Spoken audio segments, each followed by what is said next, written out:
A siren inhales. A man exhales his last breath. Blood slid across concrete. A trumpet screamed inside the club. And Zeke Kane realized the night had finally noticed him.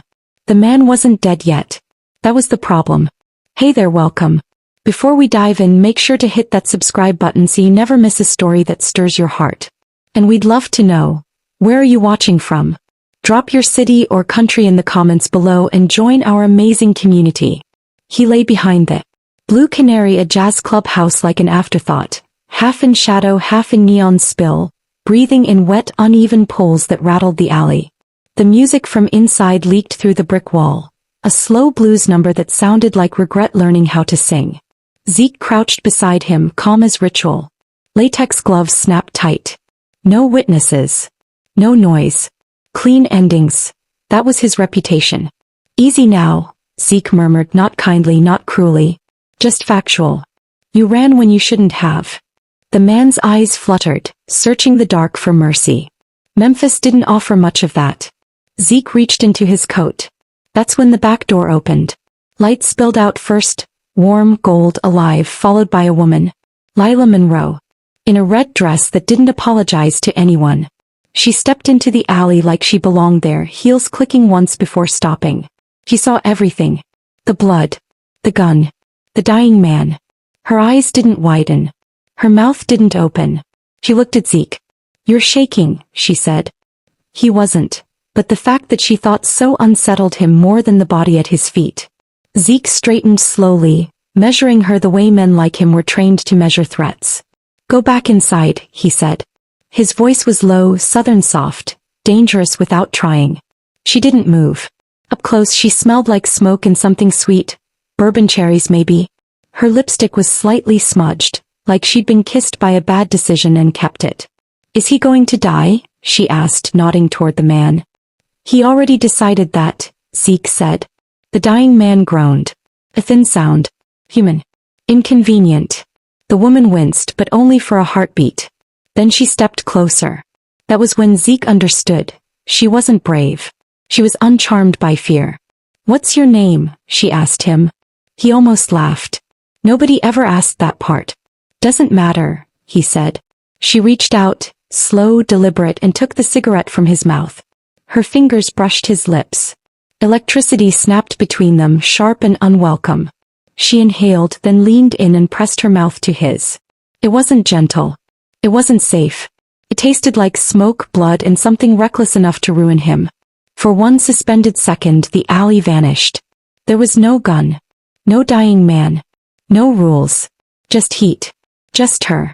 When she pulled back, she whispered, "It will." Then she turned and disappeared into the music. The trumpet wailed. The man stopped breathing. And Zeke Kane stood alone in the alley, knowing, without faith, without doubt, that he had just kissed the most dangerous thing in his life. Love hadn't saved him. It had found him. Morning came soft and false. Memphis always did that. Laid a clean sky over a dirty ledger and called it mercy. The Mississippi slid by like it knew every secret and planned to keep them. Zeke Kane stood on the balcony of a riverfront condo that didn't belong to him, coffee cooling in his hand, suit already pressed, phone already heavy with silence. Power never rushed you. It waited. At 8:30 sharp, the phone vibrated once. No name. Just a pin dropped. Zeke put the cup down untouched. He drove south through streets that changed accents every 3 blocks. Pawn shops and prayer houses. Law firms with mirrored glass. Murals of dead men smiling like saints. Memphis breathed through cracked sidewalks and church doors propped open to let the spirit circulate. It smelled like barbecue smoke and river mud and ambition. Sweet, thick, impossible to wash off. The meeting was in a law office overlooking Court Square, the kind with soft leather chairs and art that meant nothing. Men like this didn't meet in basements. Basements made them nervous. Zeke, said Calvin Rourke, rising halfway from his chair. Gray suit, soft hands, a cross pin small enough to be tasteful. You look tired. I sleep fine, Zeke said, taking the seat with his back to the window. He liked to see the room. What's broken? Rourke smiled. Nothing that can't be adjusted. That was the language. Not murder. Not theft. Adjustment. Zeke listened while numbers slid across the table disguised as zoning permits. while names were spoken once and never again. A judge with a mortgage problem. A councilman with a daughter at Vanderbilt. A contractor who had forgotten who paid for his first truck. And the alley last night? Zeke asked. Rourke's smile didn't move. Handled. Meaning appreciated. Meaning expected. Zeke nodded. He didn't ask about the body. Bodies were punctuation, not sentences. By noon he was walking Beale again, past tourists clutching beers and dreams, past street preachers calling out mercy like it was on sale. Memphis put on a show for outsiders. Instead it kept score. He ducked into Henderson and Pike Realty, glass walls, gospel music low. The receptionist smiled like she meant it. Zeke passed through to the back without stopping. Leon Pike waited there, gold watch catching the light. You clean? Leon asked. Zeke lifted his hands. Always. Leon laughed. That's why we keep you. You make the mess look like progress. Progress. That word again. Zeke watched the river through the window, thought of the house his father lost to a bank that got bailed out and never said thank you. Thought of the alley, the blood, the trumpet bending a note it couldn't hold. As he left, his phone buzzed. A text. No number saved. Red dress was dangerous. Don't get used to it. Oh. Zeke stopped walking. The city moved around him. Cars honking, laughter spilling, a hymn rising from a doorway. He felt the lie of control tighten, sweet and convincing. Crime wore a suit. Memphis wore a smile. And power, real power, looked like a man who believed he could touch fire and never burn. Zeke slipped the phone back into his pocket and kept walking, already knowing he wouldn't. Lila Monroe believed places remembered you. Blue Canary Jazz House remembered her breath before the note. The way her heels tapped twice before she stepped on stage. The faint tremor in her hands when the crowd went quiet enough to listen. The club lived in a converted warehouse off Beale, brick walls sweating history, lights low and forgiving. It smelled like bourbon, perfume and old wood that had heard too many confessions to judge. She sang like she was telling the truth late. Not loud. Not pretty. Honest. When she finished her set, applause rolled in uneven waves. Tourists first, locals slower, deeper.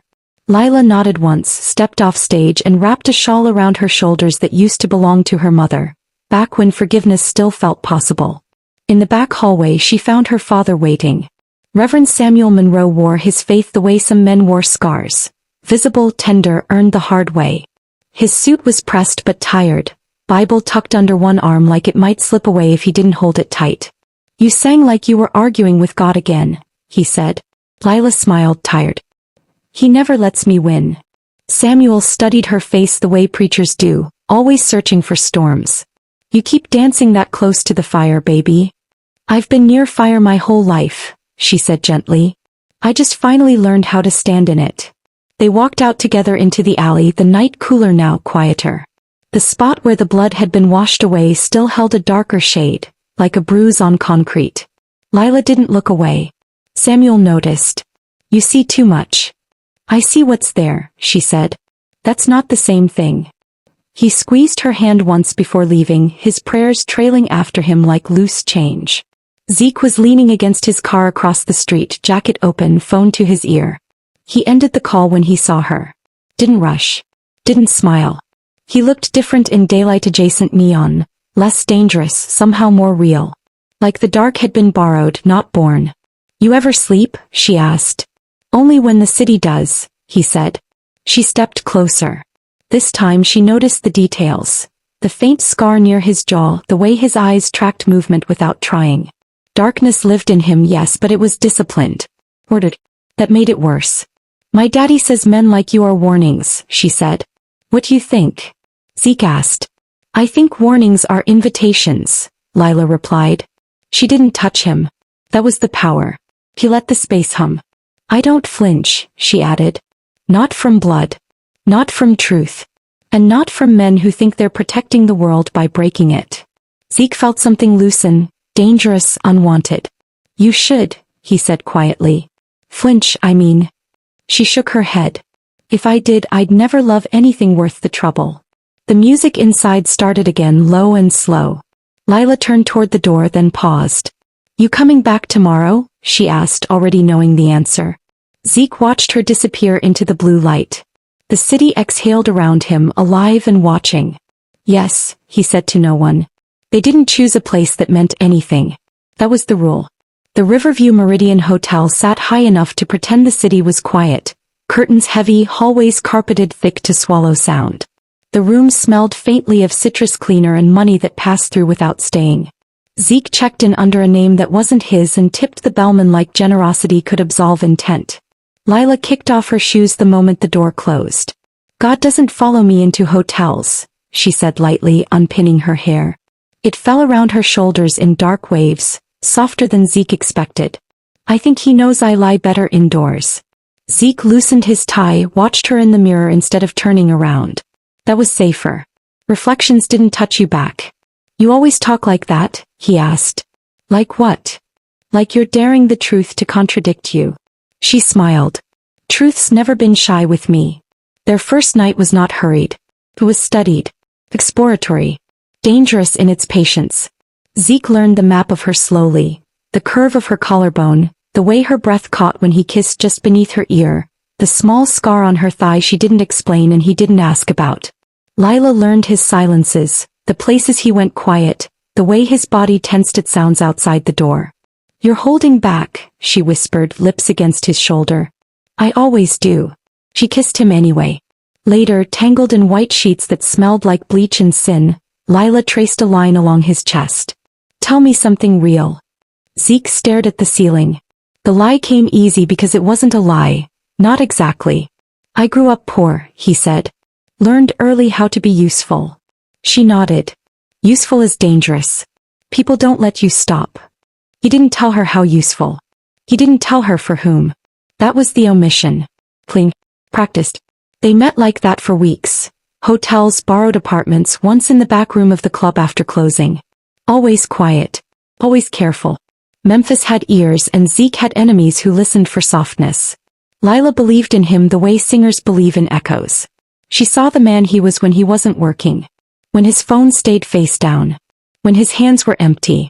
You're not what they think, she told him one night, sitting on the windowsill, city lights stitched into her reflection. Zeke didn't ask who they were. He kissed her instead. In the mornings she prayed softly before getting dressed, not asking forgiveness, asking strength. Zeke watched, unsettled by the tenderness of it. What you asking him for? He asked once. That he lets me love without going blind, she said. Zeke turned away before she could see his face. Holy lies were the hardest ones to confess, because they weren't spoken. They were lived. And in that room, wrapped in secrecy and heat, Zeke began to understand the most dangerous truth of all. Lila didn't love the myth of him. He loved the man. And the man was running out of places to hide. The city always smelled different when it was about to remind you who owned it. Zeke stepped off the black Escalade onto Front Street, where polished skyscrapers met cracked sidewalks. The air was thick with the smoke of barbecue pits, bus fumes and ambition. Sticky, persistent, impossible to ignore. Memphis had a rhythm and it beat to the steps of men who thought the city was theirs, and women who had learned to navigate it. He was late to the meeting but not late enough to matter. Inside Rourke and Pike Realty, a conference room smelled of leather, ink and quiet threats. The city's power brokers lounged around a polished oak table like kings at a feast, each man and woman wearing their wealth like armor. Zeke, Calvin Rourke said without looking up from his tablet. His voice was calm, smooth, but every syllable carried steel. Do you know why we invited you here? Zeke folded his hands on the table. Because I make problems disappear? A low chuckle rippled around the room. Leon Pike, gold watch catching the sunlight, leaned back. You make problems manageable. Disappear is too clean a word. We like messy. Zeke knew the rules. Here power was calculated. Violence was choreographed. Men like this didn't kill because they had to. They killed because the city whispered it would. Business is about leverage, Calvin continued. And leverage is about people who think they own more than they do. Houses, contracts, votes, even hearts. Some people believe love is a refuge. Some men, fools like you, think it's protection. The words hit like bullets. Zeke's jaw tightened.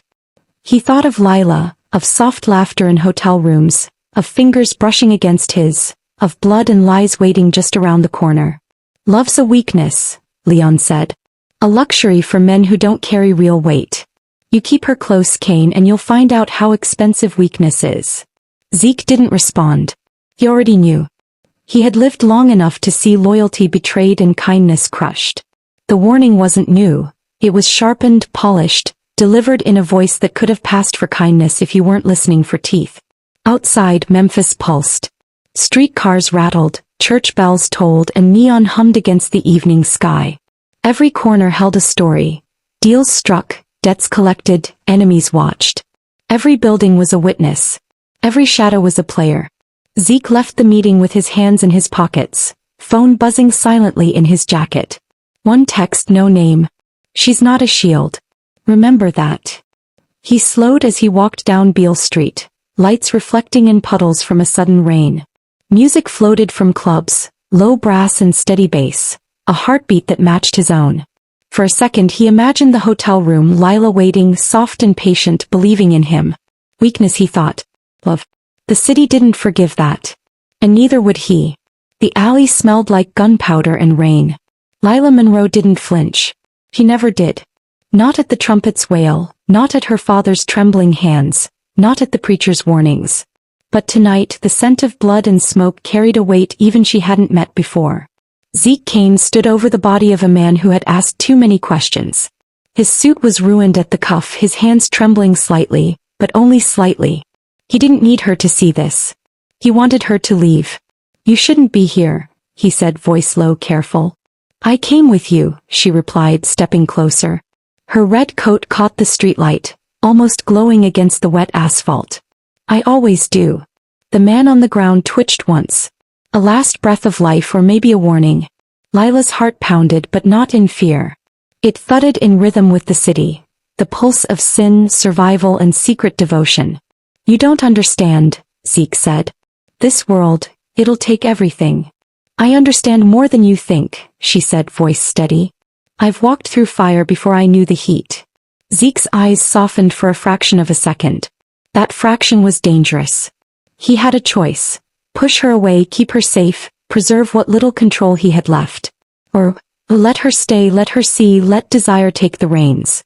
Desire won.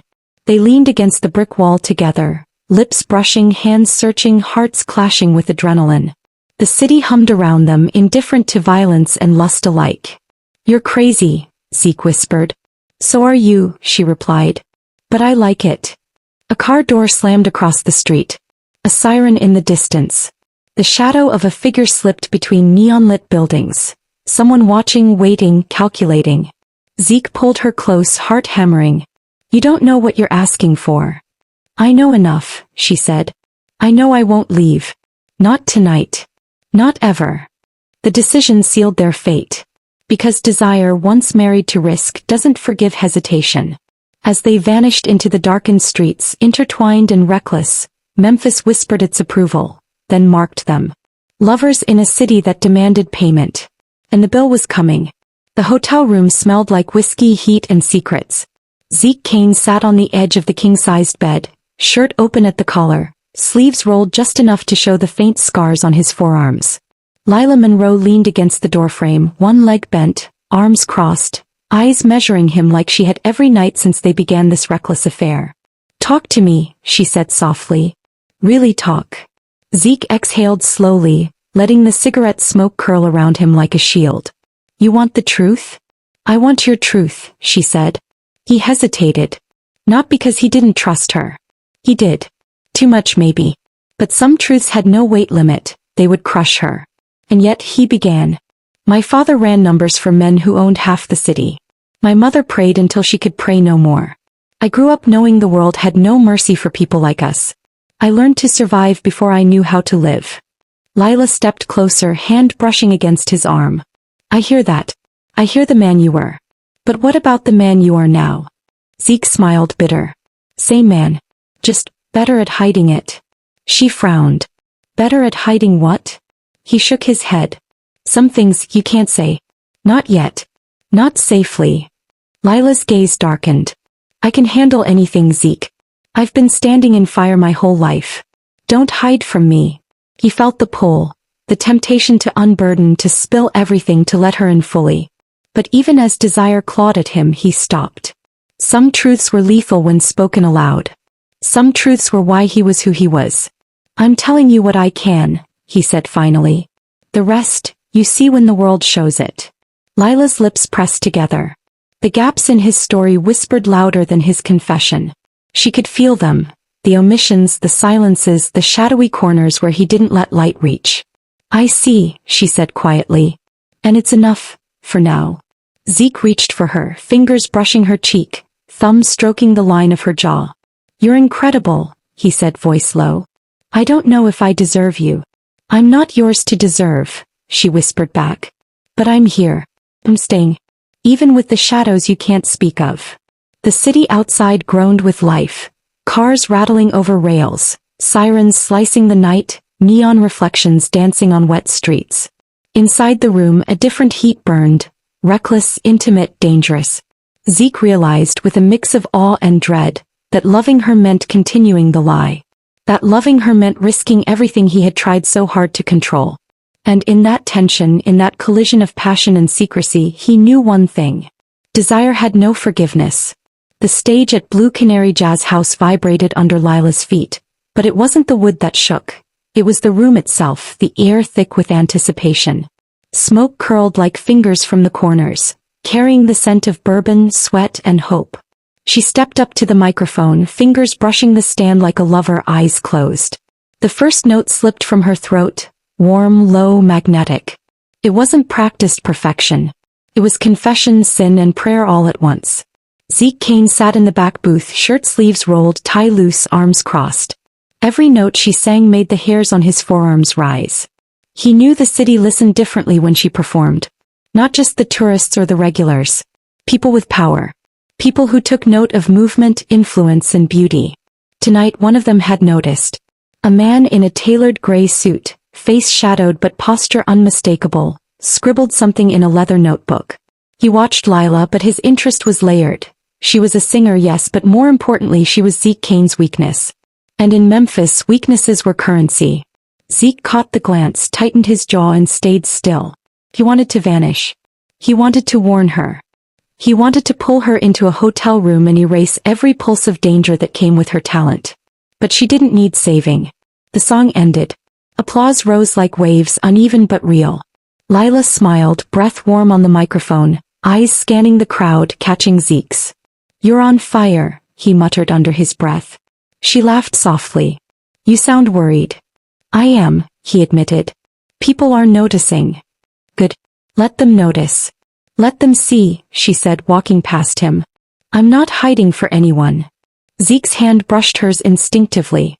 She didn't pull away. He never did.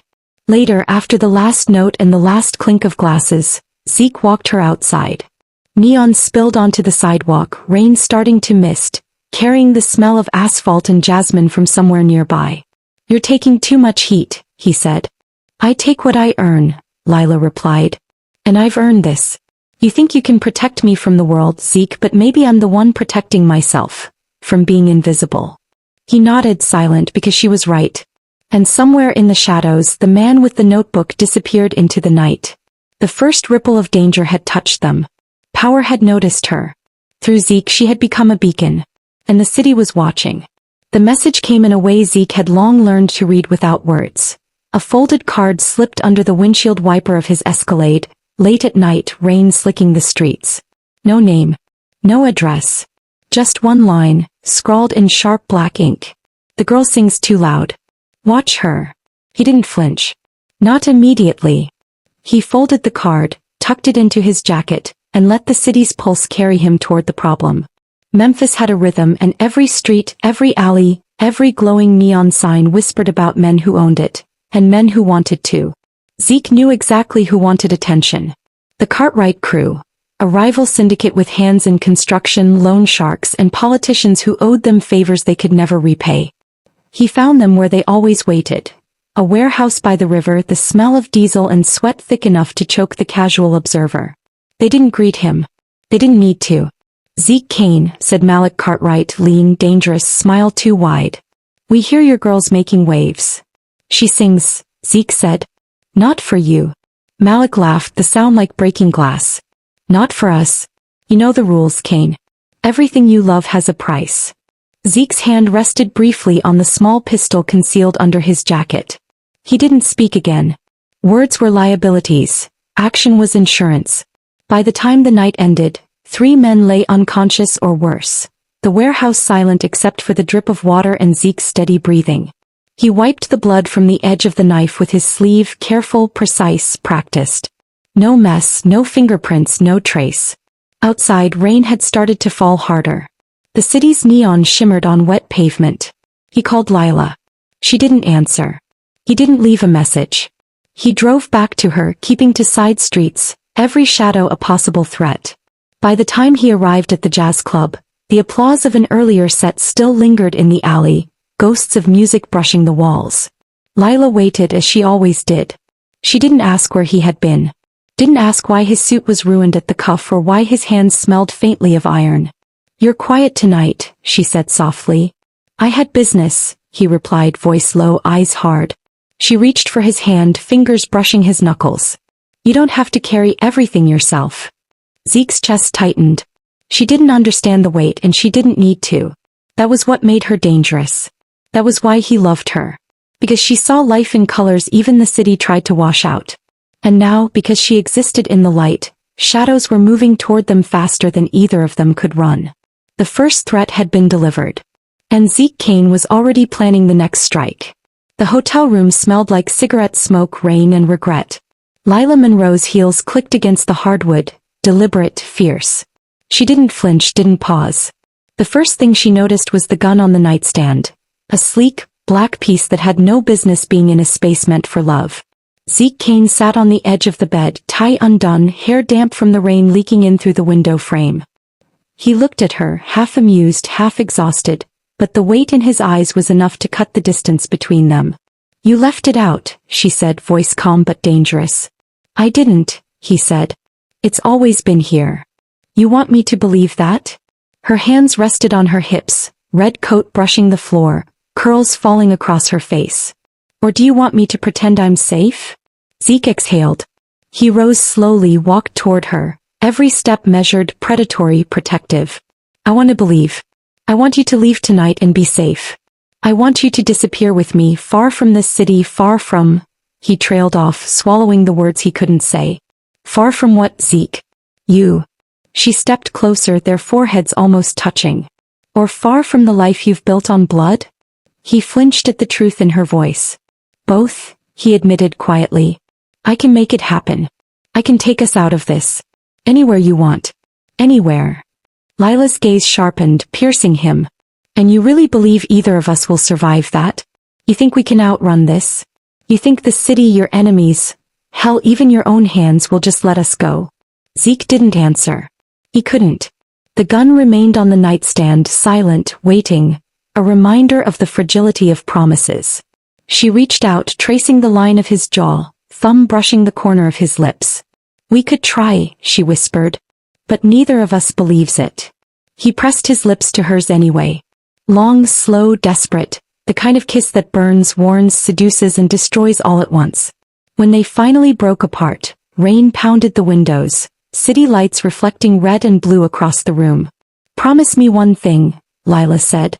"That we survive tonight." Zeke's hands trembled slightly as he held hers. "I promise," he said. Neither of them believed it. But desire had a voice louder than logic. And tonight, it was enough to keep them entwined, alive and dangerously close to the edge. The night outside waited, and with it the city, hungry, unforgiving and relentless. The church smelled of candle wax and dust, like memory trapped between wooden pews. Reverend Samuel Monroe stood at the altar, hands clasped, voice low but carrying weight. The city's neon and noise had no place here. Inside, faith was raw, fragile, demanding. Lila stepped in, heels muted on the worn floorboards. She had tried to leave the world outside at the door, but it followed her anyway. The heat, the blood, the shadow of Zeke Kane. "Daddy," she began. "Don't," he interrupted gently, eyes sharp. "Don't sweeten it. Don't lie to me. Not tonight." He swallowed. "I didn't come to lie. I need you to understand." Samuel's gaze cut through her. "I understand everything about you, Lila. I understand how fire feels against your skin. But love isn't meant to burn this way. And the man you're entangled with, he's not just danger. He's a storm and you're standing in the middle of it, thinking prayer will save you. Lila lifted her chin. Prayer hasn't saved anyone yet. Not you, not me, not even the people you tell sermons about. Samuel's hands trembled slightly. Faith is supposed to protect you, not to make you blind. You're dancing in a world where sins are currency and mercy is a lie. And you think love is a shield. It's not. I don't want a shield, she said softly. I want truth, even if it's dangerous. Her words struck him harder than he expected.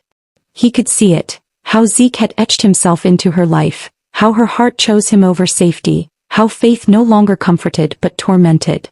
God will hold you accountable, he said quietly, but he won't fight your battles. Not the ones you choose yourself. Lila nodded. The words weren't a sermon. They were a warning. Faith had bled into her life but not in the way she thought. It didn't soothe, it complicated. It didn't protect, it forced decisions. As she walked out of the church, the night pressed around her, heavy with the scent of rain and asphalt. Zeke was waiting across the street, hands in pockets, eyes fixed on her. She felt the pull of desire, danger, and loyalty, the same force her father had tried to warn her about. Faith hadn't saved her. And for the first time she wondered if she wanted to be saved. The city hummed, waiting. And in its heartbeat Lila chose Zeke, knowing the choice would bleed through everything. Love, danger, and faith alike. The room was dim, the only light the faint glow of a street lamp slicing through the blinds. Rain tapped a soft rhythm against the window, a lullaby that belonged to no one. Zeke Kane sat on the edge of the bed watching. Not sleeping. Not breathing too loud. Just watching. Lila Monroe lay tangled in the sheets, hair spilled across the pillow like midnight silk, chest rising and falling in quiet surrender. He had seen the city break men. He had seen fire take houses, friendships, trust.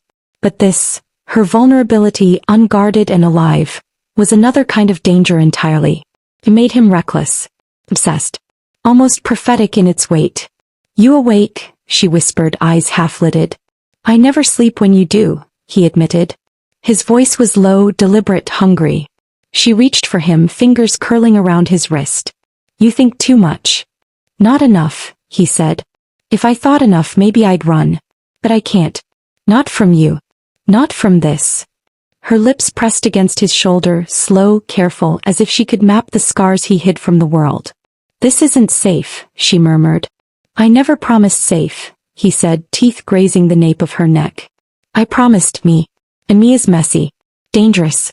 Imperfect. She smiled faintly. I like imperfect. Hours passed like minutes.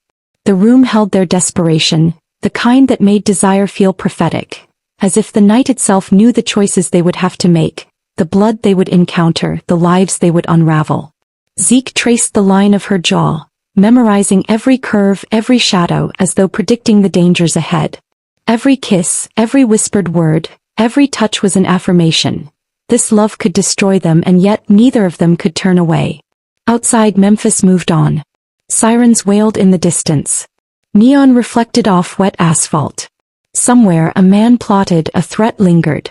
Inside the storm was different. It wasn't the city's violence. It wasn't the blood or the debts. It was them. Obsessive. Desperate. Unstoppable. Love had become more than desire. Love had become prophecy. And in the quiet hours before dawn, Zeke Kane understood with chilling clarity. If the city claimed them, it wouldn't be because of bullets or betrayal. It would be because love had watched them sleep and had never blinked. The night air smelled of kerosene and smoke before Lila even reached the corner of Blue Canary Jazz House. The neon sign flickered erratically, buzzing like a dying insect, casting red light over wet pavement. She ran, heels slapping, heart hammering, not because of the fire but because of the message it carried. Flames licked the edges of the building, devouring memories. The stage where she first sang, the tables where late-night confessions were whispered, the walls that had absorbed laughter, sorrow, and hope. Inside, black smoke coiled like snakes, swallowing everything. Patrons and staff had escaped. Only ruin remained. Zeke Kane arrived moments later, black coat soaked from the rain, eyes burning sharper than the flames. He stepped into the chaos, ignoring the fire trucks, the sirens, the shouting. All he saw was intent. A threat. A challenge. They know, he muttered, voice low, cutting through the crackle of the inferno. They? Lila asked, trembling but not with fear. Rage had replaced it. The men who think your voice doesn't belong to the world, Zeke said. The ones who want to remind me, everything I touch comes with a price. She clenched her fists, ash settling over her hair like a crown of defiance. Then we burn it all down first, she said. Zeke shook his head. No. That's not the way. They made a mistake. They've touched you. That's all the war I need. He pulled her close. Their foreheads touched, breath mingling, wet and ash-scented. We're not hiding anymore. Not from them. Not from anyone. Not even ourselves. Outside, the city watched. The reflections of flames in puddles like red eyes, the distant hum of neon indifferent to the fire, sirens wailing a mournful song. Memphis had a rhythm, and tonight it beat for vengeance. Inside Zeke, a storm coiled tighter. The world he had tried to navigate quietly no longer existed. Every threat, every shadow, every rival who had whispered her name in passing, he would answer. And war had begun. Lila's hands found his. Their fingers locked, fierce, unrelenting. Desire and danger intertwined, feeding the promise that whatever came next, neither would flinch. Because love had collided with violence, and neither would survive unscathed. The city hummed like a living thing, indifferent to who lived, who died, and who simply vanished. Memphis had its rules, unwritten, brutal, and precise, and Zeke Kane knew everyone. By midnight he was moving through the shadows with the precision of a predator. The men who had threatened Lila, who had dared touch what he loved, were being accounted for quietly. No sirens, no witnesses, no chaos. Just silence. First came Malik Cartwright's lieutenant, found missing from his apartment, his absence a whisper that traveled through the underworld like a cold wind. Then a mid-level contractor tied to the Cartwright crew vanished from a hotel parking lot, leaving only the scent of expensive cologne and fear. Zeke's methods were surgical. Notes left on the empty tables of burned clubs, photographs slipped into wallets, shadows moving in places no one dared speak about. All reminders. The city belonged to him now. He walked the streets after each execution, rain washing over his coat, letting the guilt collect in quiet pools at the back of his mind. He didn't sleep. He didn't think of it as murder, just balance, justice, protection. But the truth gnawed at him. Every disappearing man was a weight on his soul, a reminder that control had a price and that love, even love as consuming as his for Lila, did not absolve sin. At the Blue Canary Alley, Lila waited, her coat clinging damply to her, eyes bright in the neon glow. She didn't ask where he had been. She only nodded as he approached, hands still wet with ash and rain, eyes dark, unreadable. You did what you had to, she whispered. Zeke shook his head. No. I did what I wanted. What I needed. Every man who disappeared tonight, their blood is on my hands. And if I'm not careful, it'll bleed into yours too. She took his hand, squeezing it tightly. Then we face it. Together. He didn't answer. The city spoke for him. Every empty apartment, every vanished shadow, every nervous whisper of the underworld marked the shift. Power had moved, allegiance had trembled, and Zeke Kane's world had darkened further. As he looked at Lila, her defiance shining amid the wreckage, he realized something he couldn't admit aloud. Love had become his war, and war had become his only language. The apartment smelled of wet leather, cigarette smoke, and the faint trace of his cologne, Zeke's invisible signature on everything he touched. Lila Monroe sat on the edge of the bed, knees drawn up, eyes fixed on the rain streaking the window. She had followed him into the chaos, into the fire, into the nights where the city whispered threats and blood left invisible marks. She had thought love meant safety.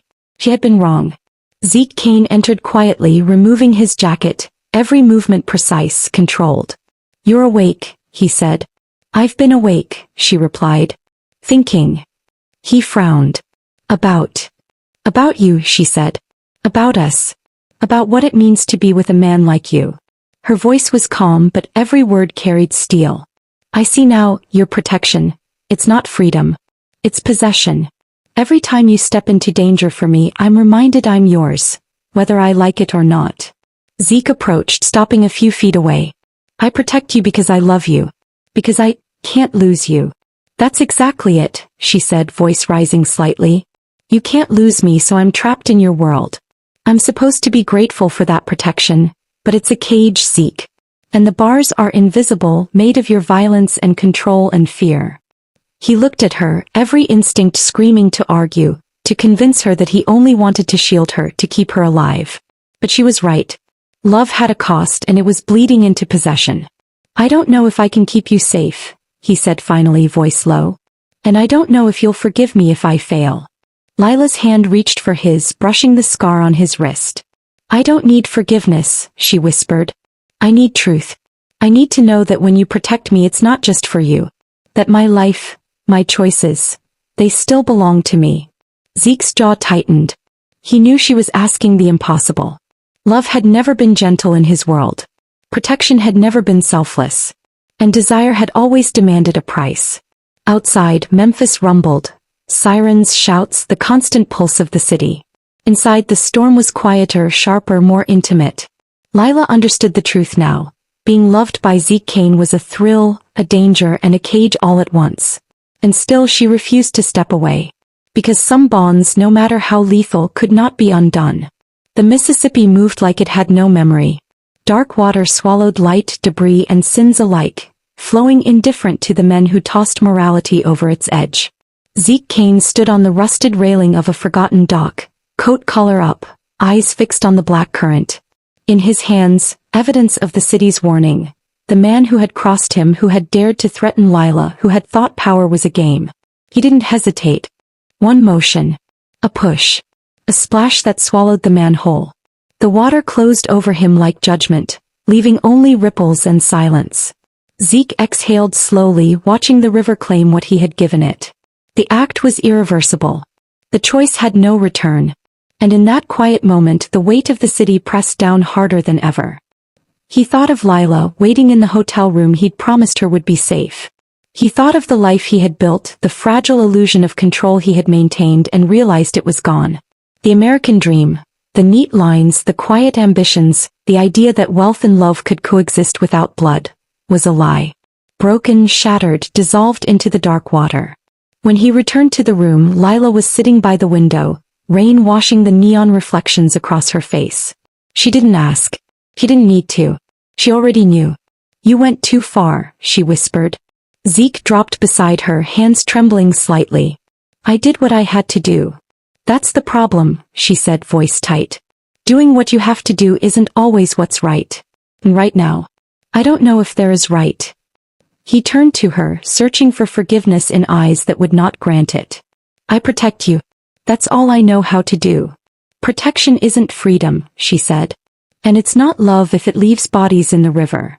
They sat together, rain tapping a relentless rhythm on the windowpane, the city outside alive with sin, ambition, and the faintest glimmer of hope that somehow, survival was still possible. But inside, Zeke Kane knew the truth. The river had washed away more than a man. It had washed away innocence, possibility, and the dream that life could be anything but dangerous when love and power collided. And in that moment, the American dream fractured completely. The doors of First Light Baptist were locked, the steeple casting a long shadow over cracked sidewalks. A neon sign from the new condominium project across the street glared like accusation. Lila's father, Reverend Samuel Monroe, stood on the steps, hands trembling around the worn Bible he'd carried for decades. His congregation had been scattered, whispers of redevelopment, zoning changes, and developers with cartel ties driving the sale. Faith had failed him, not because God abandoned him, but because the city's rules had no mercy for those who relied on prayer instead of power. Lila arrived just as Samuel lowered his head. Rain-slicked streets reflected the harsh, artificial glow of construction lights. They've taken it, he said quietly. The city, the money, they've taken everything. All that faith, all that work, gone. She placed a hand on his shoulder. We're still here. You're still here. That's what matters. He shook his head. It's not enough. Memphis doesn't run on morality. It runs on control, wealth, and fear. The men behind this, your Zeke's enemies, my city's redevelopers, they don't see people. They see obstacles. In churches, obstacles are easy to remove. Lila felt the weight of the truth settle like ash. Crime, capitalism, ambition, they were the same fire, different flames. And even her love, dangerous as it was, could not stop the tide. Zeke arrived silently, coat damp, eyes sharp. He surveyed the empty lot where the church had stood. His jaw tightened at the sign declaring, "Luxury condos coming soon." They merged faith and money into a weapon, he said. And the city won. Lila's hand found his, fingers curling tightly. "We're still alive," she said. "And we still have each other." Zeke's eyes darkened. "That's not enough," he said, voice low. "Not when the world keeps taking everything we care about. Not when they think love is a weakness. I'll fix it." "Fix it?" she asked, raising an eyebrow. "I'll make them pay," he said. "And I'll make sure nothing like this touches you, or anyone we love, again." The rain fell harder, turning streets into mirrors reflecting neon, fire, and dark resolve. The church was gone, faith battered, morality a whisper, but the war had only just begun. In Memphis, crime and capitalism were no longer separate. They were one entity, swallowing hope, and leaving only survivors willing to embrace darkness. And Zeke Kane was more than willing. The penthouse smelled of rain, whiskey, and the faint trace of Zeke's cologne, an invisible signature of danger and desire. Lila Monroe stood by the floor-to-ceiling window watching Memphis pulse below. Neon veins ran through the city like a living organism, indifferent, hungry, and unforgiving. She thought of the men who had disappeared quietly, of the flames that had swallowed her club, of the river that had claimed a life, and realized the truth. Loving Zeke Kane carried a cost. The door clicked behind her. Zeke entered, jacket damp, eyes shadowed, hands clasped as if holding himself together. "You're thinking," he said softly. "I am," she admitted. "I'm thinking about every choice, every act of yours I've witnessed, every life you've touched, ended. And I see it now. Loving you isn't innocent. It's collateral." He approached, voice low, dangerous. "I've tried to protect you. I've tried to keep you from it. From them. From me." "I know," she said, turning to face him, hair damp from the rain seeping in through the broken balcony door. "But protection isn't enough. Every time I hold your hand, every time I kiss you, I feel the weight. I feel the blood I touch, the darkness I can't escape." Zeke's jaw tightened. He wanted to argue, to convince her that love could exist without destruction. But the truth was undeniable. Every act he committed in her name had etched itself into her life as much as his. "Then why stay?" he asked, his voice rough. "Because even with the cost," she said, stepping close, fingers tracing the scars on his forearm, "I can't leave you. And I don't want to. Not even if it makes me part of your war. Not even if it puts me in the fire." Desire and danger intertwined as they came together, skin on skin, heat rising amidst the storm outside. Their love was not safe. It was a weapon. A liability. And every touch, every whispered word carried consequence. Zeke kissed her slowly, deliberately, as if memorizing the weight of every choice they had made, every life they had touched. "Then we carry it together," he murmured. "Yes," Lila whispered, lips against his, eyes closed. "Together." And outside Memphis roared on, indifferent, waiting. Blood, fire, desire. They were all collateral in a city that demanded payment for everything it gave. The city slept fitfully beneath a sky smeared with neon and storm clouds. Memphis was alive even in the quiet hours, a predator that never truly rested, and Zeke Kane had learned to move through it like a shadow. Lila Monroe sat on the edge of their hotel bed, legs crossed, eyes fixed on the rain-streaked window. She could hear the distant hum of sirens, the faint thrum of the river against the docks, the pulse of a city that had no mercy.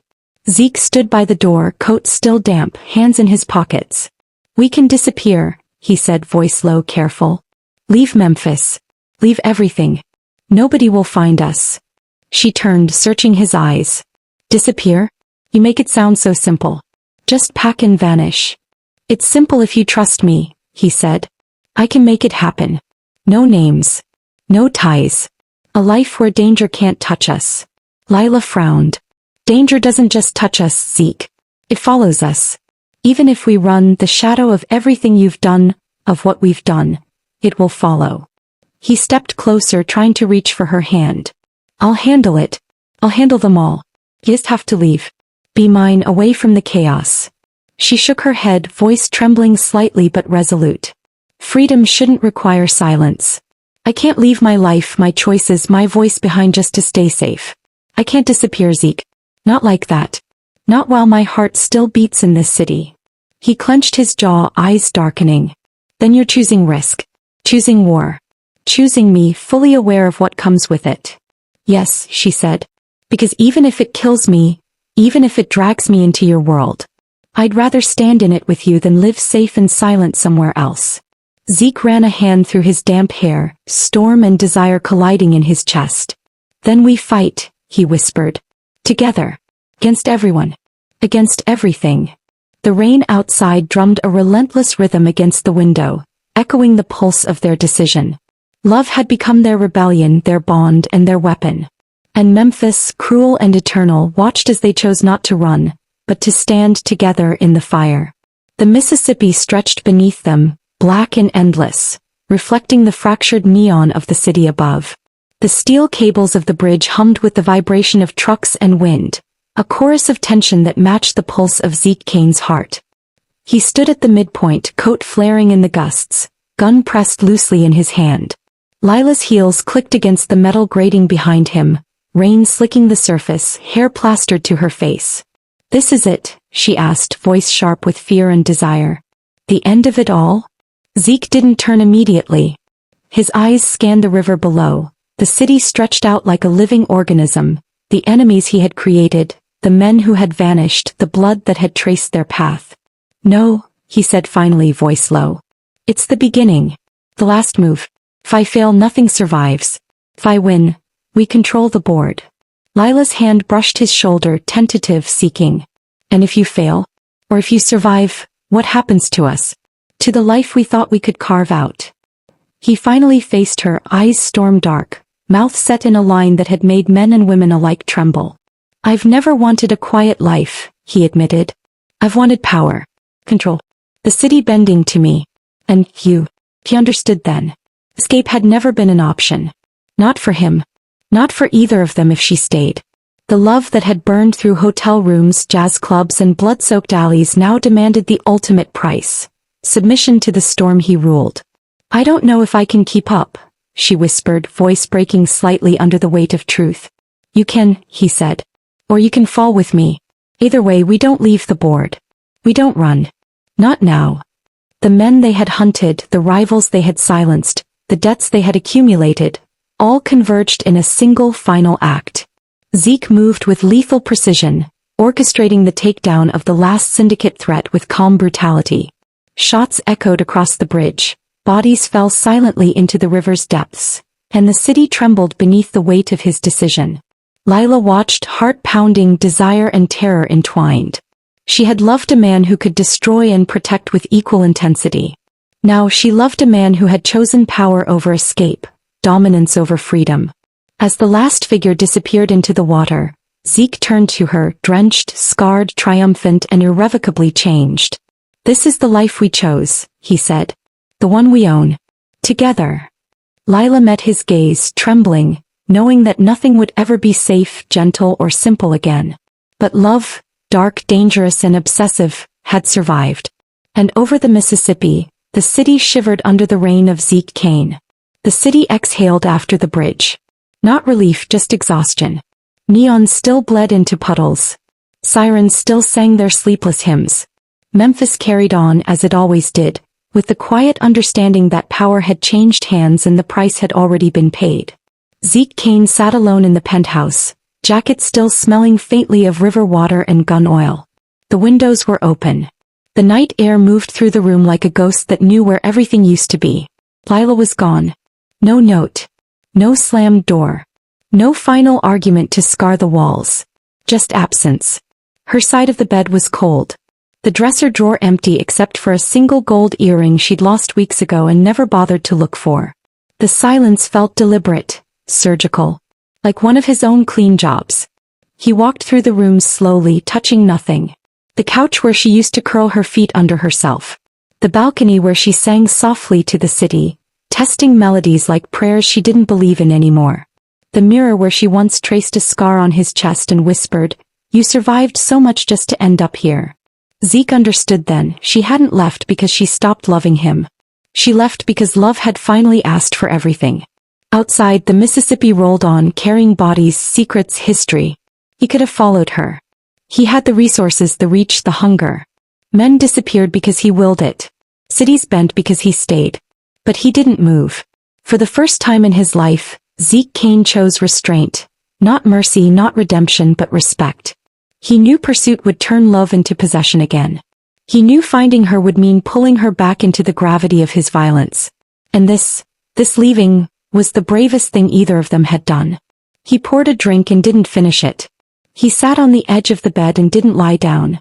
Power had crowned him king of a city that would never love him back. Lila had chosen something harder than safety. She had chosen herself.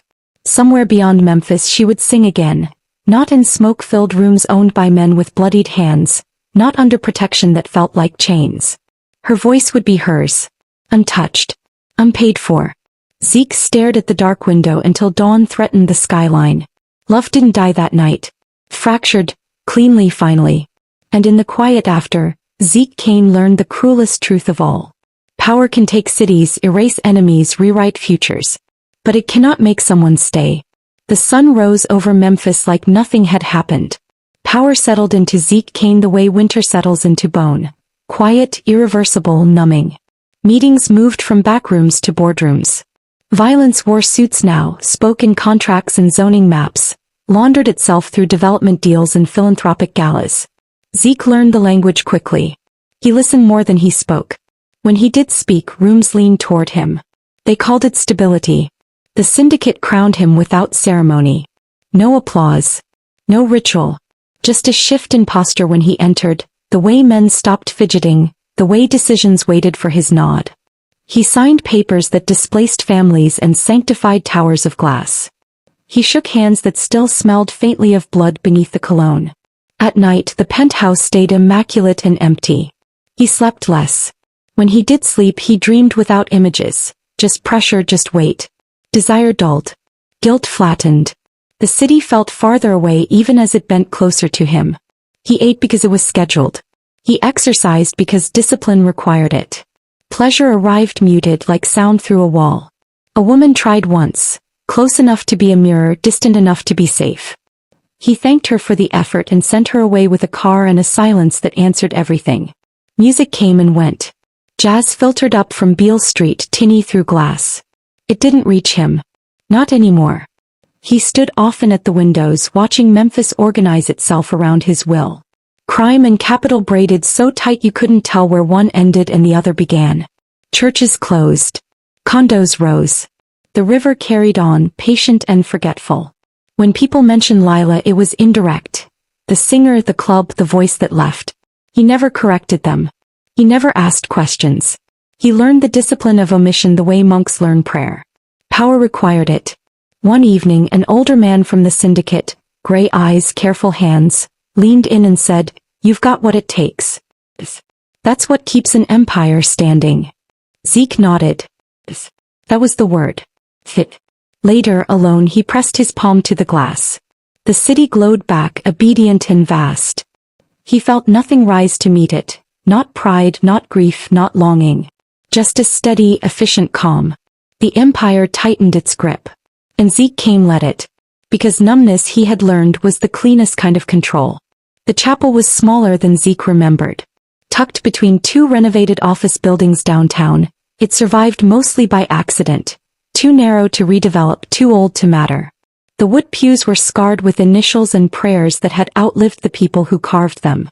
Dust hung in the air like something that had given up trying to fall. Zeke Kane sat alone in the back row. No guards. No phone. No jacket. Just a man who had taken everything he'd ever wanted and still felt hollow enough to echo. He didn't come often. Power didn't require faith. Power preferred certainty, leverage, proof. But tonight, after another deal signed and another family quietly displaced, something in him cracked. Not loudly, not dramatically, just enough to let the question through. He bowed his head. The words didn't come easily. They felt foreign, like a language he'd overheard as a child and never learned to speak. God, he thought. Not said. Thought. You're still there. You're still there. Silence. He waited. Let the stillness stretch. Let the building creak and breathe around him. Somewhere a heater rattled. A car passed outside. Life continued unconcerned. I didn't ask before he tried again. I chose. I crossed lines and called it necessity. But if there's anything left, anything I can give back. Nothing. No warmth. No voice. No sense of being heard. Zeke lifted his head slowly, eyes scanning the altar. The cross hung crooked, one side lower than the other, like it had grown tired of standing straight. Candles burned without flicker, indifferent to his presence. He laughed quietly. Not bitter. Not angry. Just tired. Faith had always been transactional in his world. Loyalty earned loyalty. Violence earned obedience. Love, when it existed, demanded blood. But God offered no ledger. No confirmation. No absolution. He realized then that silence wasn't punishment.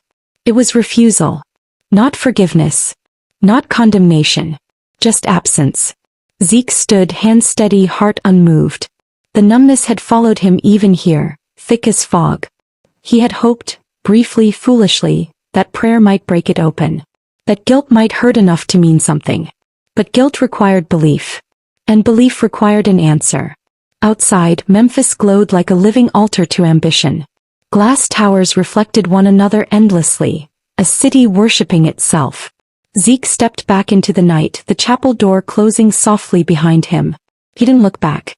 God had stopped answering. Or maybe Zeke had finally learned how quiet the world really was. Either way, the silence remained. And for the first time he understood something more terrifying than judgment.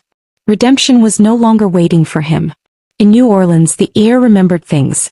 It remembered sweat and brass and prayers sung crooked through bourbon. It remembered loss without demanding explanation. That's why she chose it. Her name now was Lena Cole. Not a lie exactly, more like a door she decided to walk through and close behind her.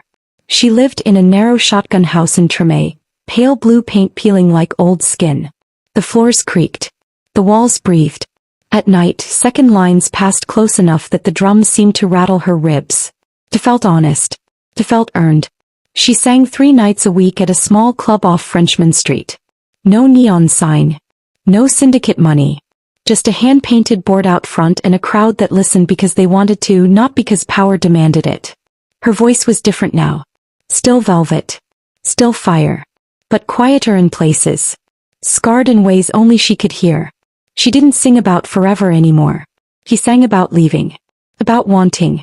About loving something dangerous and surviving anyway. Men noticed. They always did. Some tried to learn her past through her body. She let none of them stay long enough to try. Intimacy had become a language she spoke carefully, with pauses and exits built in. Sometimes late at night she walked to the river.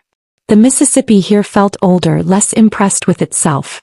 She stood with her arms wrapped around her ribs, listening to the water move like it had somewhere to be. She thought of Memphis then. Of a man who watched cities bend and called it order. Of a love that burned so hot it left no room to breathe. She missed him in the way you miss a storm after it's leveled your house. Awed, afraid, unwilling to invite it back. Her father called once. Just once. They spoke about nothing important. Weather. Music. The sound of her voice. He didn't ask where she was. She didn't offer. Grace, she'd learned, was sometimes mutual silence. On stage, under amber light, Lena Cole closed her eyes and sang like someone who had been broken open and stitched herself back together with trembling hands. The audience leaned in. They always leaned in. They didn't know her old name. They didn't know what it cost to stand there. But the scars knew. And in the city that let her disappear without asking why, Lila Monroe stayed gone. Not erased, not healed, but transformed into something truer than safety. A woman who chose herself and lived with the echo. Power, Zeke learned, did not arrive like victory. It arrived like a schedule. Meetings stacked into weeks. Weeks hardened into years. The syndicate ran smoothly now. Efficient, disciplined, almost respectable. Violence had become a contingency, not a language. Bloodshed was rare, precise, documented only in memory and silence. They called it order. Zeke Kane sat at the head of a long table in a glass-walled conference room overlooking downtown Memphis. Below him the city functioned exactly as designed. Traffic flowed. Construction cranes swung lazily. Churches without steeples turned into co-working spaces and wellness centers. Everything worked. And nothing rested.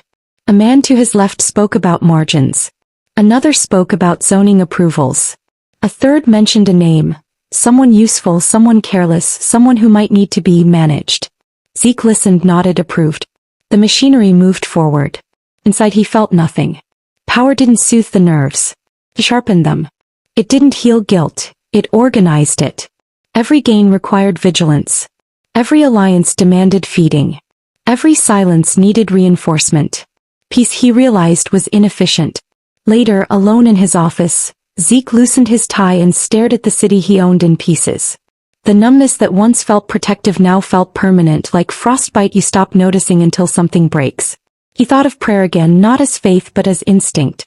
The reflex to ask for meaning when control failed to satisfy. He didn't bow his head this time. He already knew the answer. Power had no mercy because it could not afford it. It didn't love you back. It didn't thank you. It only asked that you keep going. His phone buzzed. Another issue. Another correction. Another small fire to prevent a larger one. Zeke straightened, slid the mask back into place and answered calmly. The Empire held. But somewhere beneath the steel and glass, beneath the systems that bore his fingerprints, a quieter truth remained. He had won everything that could be taken, and lost everything that could not be maintained. Power without mercy was not freedom. It was work. And it would never let him sleep. The club on Frenchman Street was small, the kind of place that didn't announce itself. No velvet ropes. No names dropped. Just music leaking into the night like confession. Zeke Kane stood in the back, half hidden by shadow and bodies, a cap pulled low, his presence deliberately unremarkable. He had crossed state lines with a different name and no entourage. Power stayed behind when he asked it to. On stage, under amber lights, Lena Cole adjusted the microphone. He knew it was her before she sang. Not by her face, though it was still hers, older in a way that suggested survival, but by the stillness she carried. The way she waited for the room to come to her instead of chasing it. The way silence bent. The band eased into a slow, aching progression. Then her voice entered, lower than before, roughened at the edges, intimate like breath against skin. It wasn't the voice that broke him. It was the restraint. She sang about leaving a city that loved money more than people. About a man who mistook protection for devotion. About a woman who stayed too long and learned the cost of staying at all. Nothing explicit. Nothing accusatory. Just truth shaped into melody. Zeke didn't move. Around him glasses clinked. A couple leaned into each other. Someone whispered damn under their breath. The room belonged to her. He felt the old instinct rise, the urge to step forward, to claim, to fix. To remind her of what they were. What they burned. He crushed it. This was not his moment. Not his room. Not his life anymore. She closed her eyes on the last note, held it until it trembled, then let it go. Applause filled the space, honest and unforced. She smiled, a small private thing, and nodded to the band. For a brief, impossible second, her gaze passed over the room and brushed the shadows where he stood. Zeke didn't know if she saw him. He hoped she didn't. He stayed until the lights dimmed and the crowd thinned. He left cash on the bar, too much as always, and stepped back into the humid New Orleans night. The city welcomed him without knowing who he was. Jazz followed him down the street, forgiving, indifferent. For the first time in years, Zeke Kane felt something sharp and clean cut through the numbness.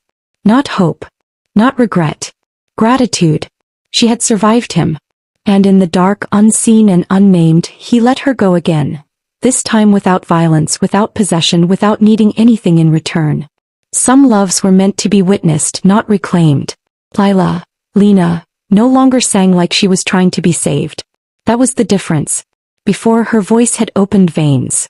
It reached for listeners and dared them to hurt her back. Every note used to carry hunger, confession, a need to be chosen. Love had taught her that bleeding endlessly did not make you holy, it made you empty. Now she sang with restraint. On stage she stood still, shoulders relaxed, hands loose at her sides or wrapped gently around the mic. She let silence do some of the work. Let the band breathe. Let the audience lean in instead of pulling them toward her. Her voice still carried heat, but it no longer burned her alive. She sang about survival in coded ways. About women who packed light, about men who built towers and forgot how to kneel, about cities that promised everything and delivered invoices instead. The pain was still there, but it had boundaries now. Control. After shows, people came up to her with damp eyes and trembling smiles. "You sound like someone who lived," one woman said once. Lila took that as the highest compliment. Back in her shotgun house, she kept her life simple. Plants by the windows. A chipped mug she favored. Journals she wrote in but rarely reread. Some nights she didn't sing at all, just listened to records and let the past stay where it belonged. Love hadn't left her unscarred. But it had taught her when to stop offering herself as proof. She knew now that passion without limits could become a kind of violence. That devotion when unchecked demanded blood. She had learned to love the pause, the exit, the moment before harm repeats itself. Music became the place she practiced that lesson. Not silence but selection. Not erasure but containment. On stage, when she reached the end of a song that once would have collapsed her chest, she stopped cleanly. Let the last note fall without chasing it. Let the ache exist without naming it. The crowd always felt it. Always held their breath. Because survival has a sound. And it is quieter than suffering, but infinitely stronger. It happened in daylight. That was the cruelty of it. A narrow street in the Marigny, late afternoon, heat lifting off the pavement in visible waves. Zeke Kane stepped out of a black sedan that was not his, wearing clothes chosen to disappear. No guards. No posture of command. Just a man moving through a city that owed him nothing. Lena, was coming the other way with a paper bag tucked under her arm. Groceries. Ordinary things. Basil leaves poking out like green punctuation.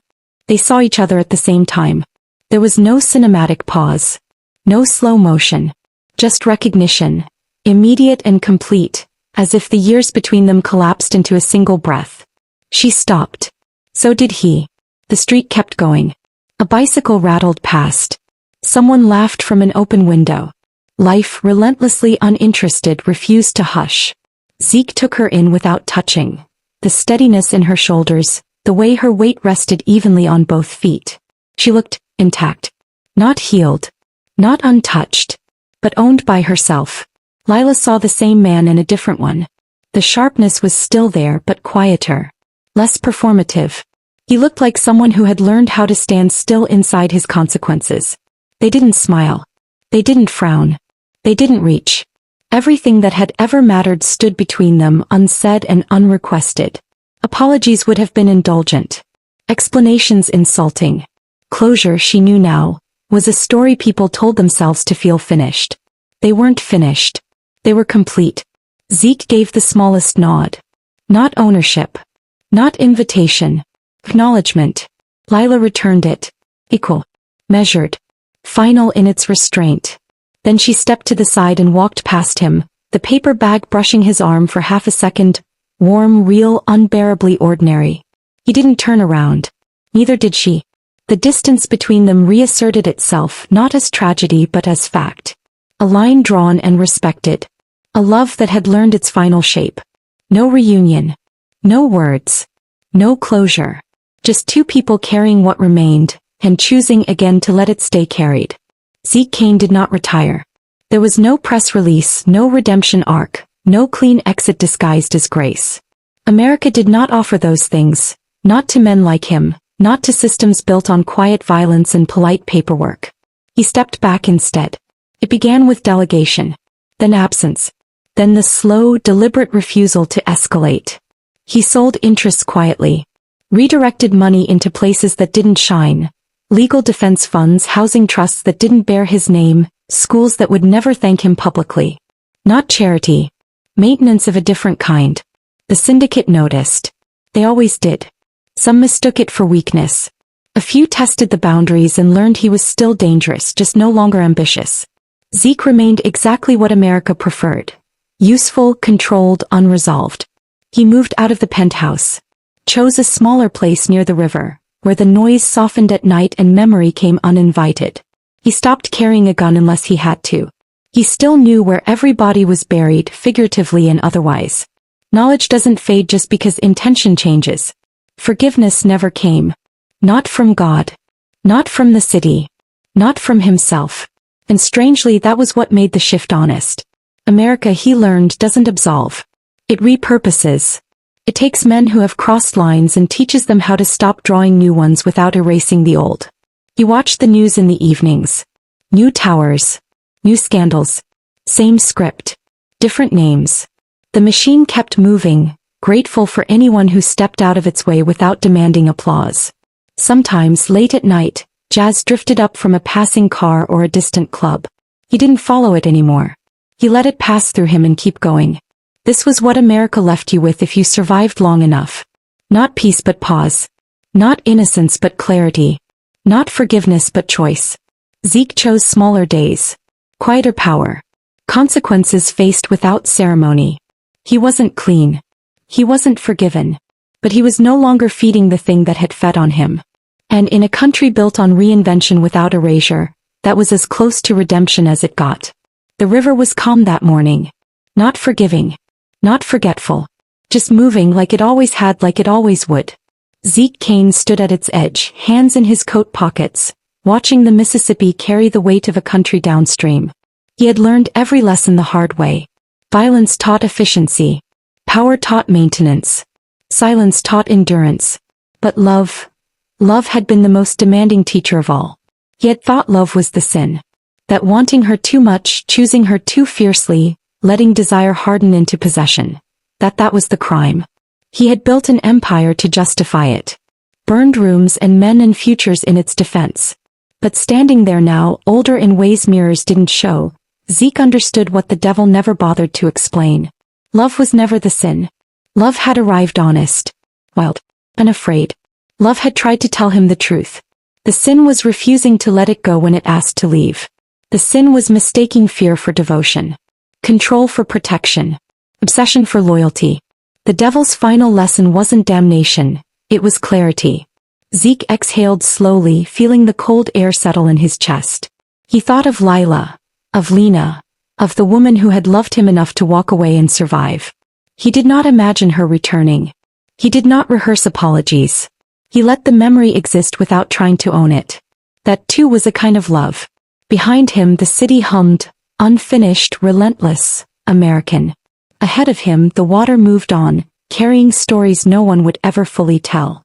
Zeke turned away from the river and walked back toward his smaller life. Not redeemed. Not absolved. But awake. He would live with what he had done. He would stop doing what he could not justify. He would let love remain what it had always been. A gift. Not a claim.